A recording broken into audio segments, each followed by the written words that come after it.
प्यारे बच्चों, एक बार क्या हुआ कि एक मूर्तिकार ने अपने बेटे को मूर्ति कला सिखाने का फैसला किया और कुछ दिनों बाद दोनों अब साथ में मूर्तियां बनाने लगे। पिता की मूर्तियां 40-50 रुपए में बिकती, पर बेटे की मूर्तियों को 3-4 रुपए से अधिक कीमत नसीब नहीं होती। रोज बाजार से आने के बाद मूर्तिकार अपने बेटे को पास बिठाता और मूर्ति बनाने में हुई गलतियों के बारे में बताता। लड़का अपने पिता की सभी बातों को बड़े ही ध्यान से सुनता और अपनी कला में सुधार करने की कोशिश करता।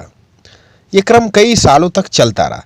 धीरे धीरे हुआ ये कि बेटे की मूर्तियां भी ऊंची कीमत पर बिकने लगीं, लेकिन मूर्तिकार अब भी अपने बेटे को उसी तरह समझाता।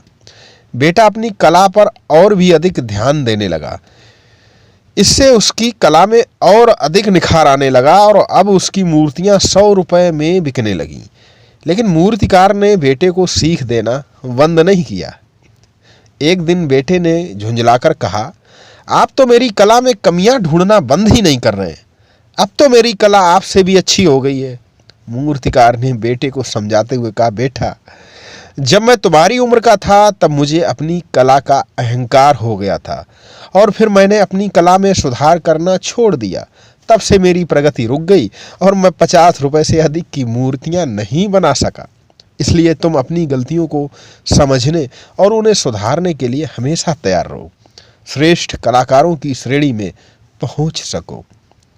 इस कहानी से हमें शिक्षा ये मिलती है कि अहंकार जब आता है, उन्नति के रास्ते बंद हो जाते। इसलिए खुद को अहंकार से दूर रखें।